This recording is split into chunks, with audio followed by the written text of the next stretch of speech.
Central government states కి financial గా help చేస్తుంది. Suppose every year central 29 rupees budget states కి ఇవ్వాలని ఫిక్స్ అయింది అనుకుందాం. అంటే స్టేట్ కి రూపాయి చొప్పున. ఇక్కడ మ్యాథమెటిక్స్ కంటే కామన్ సెన్స్ వాడాలి. అందరికీ సమానంగా ఇవ్వాలి అంటే అందరూ సమానంగా ఉండాలి కదా. మనకి ఉన్న రాష్ట్రాలన్నీ ఒకేలా ఉండవు కాబట్టి బడ్జెట్ కేటాయింపులో బాగా వెనుకబడిన రాష్ట్రాలకు సాయంగా కొద్దిగా ఎక్కువ ఇవ్వాలని చట్టం చేశారు. ఓన్లీ ఫైనాన్షియల్ గా చూస్తే అన్ని రాష్ట్రాలు పోరు పెడతాయని కొన్ని కండిషన్స్ సెట్ చేసి పెట్టారు. అవి ఏంటంటే హిల్లీ టెరెన్స్, పాపులేషన్ డెన్సిటీ తక్కువగా ఉన్న ఏరియాస్, బోర్డర్ ఏరియాస్, ఇన్ఫ్రాస్ట్రక్చర్ పెద్దగా లేకున్నా, చివరిగా ఫైనాన్షియల్ గా బాగా వెనుకున్న స్టేట్స్ ని ఒక 11 సెలెక్ట్ చేసి వాటికి స్పెషల్ కేటగిరీ స్టేటస్ ఇచ్చారు. ఇప్పుడు ఆ 29 రూపీస్ లో మినిమం 30% అంటే 81 పైసా ఈచ్ స్టేట్ కి వస్తుందన్నమాట. స్పెషల్ స్టేటస్ లేని వాటికి 1.1 రూపీ వస్తుందన్నమాట.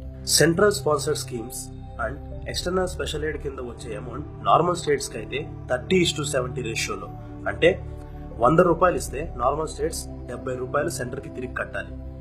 అదే స్పెషల్ స్టేట్ అయితే 90:10, అంటే 10 రూపీస్ కడితే సరిపోతుంది.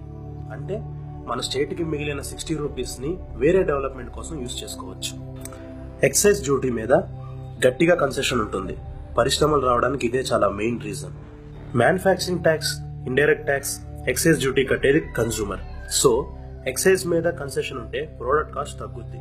ప్రోడక్ట్ కాస్ట్ తగ్గితే కన్జంప్షన్ పెరుగుద్ది, ప్రాఫిట్స్ కూడా వచ్చే ఛాన్స్ ఉంది. డెప్ట్ relief and డెప్ట్ swapping, central funds assistance లో ప్రిఫరెన్స్ ఉంటుంది. సరే, మీరు చెప్పిందంతా బానే ఉంది. మన స్టేట్ ఎక్సెప్ట్ రెవెన్యూ లాస్ తప్పించి ఇంకే కేటగిరీలో సెట్ అవ్వదు కదా స్పెషల్ స్టేటస్ ఇవ్వడానికి అనే డౌట్ మీకు రావచ్చు. ఇక్కడ మ్యాటర్ ఏంటంటే మన స్టేట్ విషయం వేరు. మనకి పార్లమెంట్ సాక్షిగా prime minister of India promise చేశారు, ఏపీకి 10 ఇయర్స్ స్పెషల్ స్టేటస్ ఇస్తామని. సో అది మన హక్కు, ఇవ్వాల్సిందే. స్పెషల్ ప్యాకేజ్ అంటూ లక్షల కోట్ల వరకు ఇస్తామంటున్నారు కదా, డబ్బులుంటే సెంటర్ని అడగకుండా మనమే అన్ని చేసుకోవచ్చు కదా అంటారా? సింపుల్ గా చెప్పాలంటే స్పెషల్ ప్యాకేజ్ అనేది 1,00,000 మాజా బాటిల్స్ ఇవ్వటం లాంటిది. ఆ క్షణం వరకు సాటిస్ఫాక్షన్ ఉంటుంది. స్పెషల్ స్టేటస్ 1,00,000 మ్యాంగో సీడ్స్ ఇవ్వటం లాంటిది. ఒక్కసారి నాటితే తరతరాలు తినొచ్చు. ఇదంతా సరే బాగుంది, ప్రత్యేక హోదా వచ్చిందే అనుకుందాం. కామన్ మ్యాన్ గా నాకేంటి యూస్? నువ్వు అన్ఎంప్లాయిడ్ అయితే ఫైనాన్షియల్ బెనిఫిట్స్ వల్ల ఇండస్ట్రీస్ వస్తాయి, డైరెక్ట్ అండ్ ఇండైరెక్ట్ ఎంప్లాయ్మెంట్ వచ్చినట్టేగా. నువ్వు ఎంప్లాయిడ్ అయితే కంపెనీలు మన స్టేట్ లోనే ఉంటే వేరే స్టేట్ నుండి వెనక్కి వచ్చేస్తావుగా.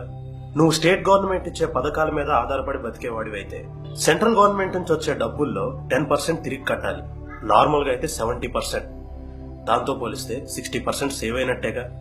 ఆ 60% ని స్టేట్ డెవలప్మెంట్ రిలేటెడ్ స్కీమ్స్ మీద పెట్టుకోవచ్చు. అదే రైతులకైతే స్పెషల్ స్టేటస్ వల్ల డెప్ట్ స్వాపింగ్ అండ్ డెప్ట్ రిలీఫ్ ఎక్కువ పర్సంటేజ్ జరిగిపోతుంది. గవర్నమెంట్ ఇచ్చే రుణమాఫీపై ప్రభావం తగ్గిపోయే ఛాన్స్ ఉంటుంది. రైతు సంక్షేమానికి బడ్జెట్ ఎక్కువ ఇచ్చే ఛాన్స్ స్టేట్ ఫైనాన్స్ కి దొరుకుతుంది.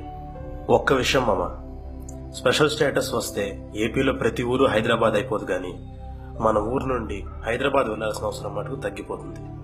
సో ప్రొటెస్ట్ కి వచ్చే వాళ్ళందరూ కొన్ని విషయాలు గుర్తుపెట్టుకోండి. ఇది people driven, people led protest.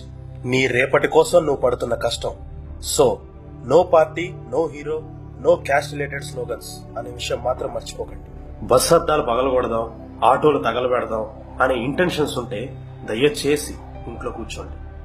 ప్రత్యేక హోదా ఆంధ్రుల హక్కు. ఆ హక్కుని ప్రత్యేక ప్యాకేజ్ తో కొనొద్దు. ప్రత్యేక హోదా నీ భవిష్యత్తు కోసం, నీ భావితరాల కోసం. మాకు పాలిటిక్స్ వద్దు, పరిష్కారం కావాలి. మాకు కమిటీలు వద్దు, కమిట్మెంట్ కావాలి. మాకు సొల్లు కారణాలొద్దు, స్పెషల్ స్టేటస్ కావాలి. మళ్ళీ చెప్తున్నా, ఇది సైలెంట్ ప్రొటెస్ట్ మాత్రమే. AP demands special status.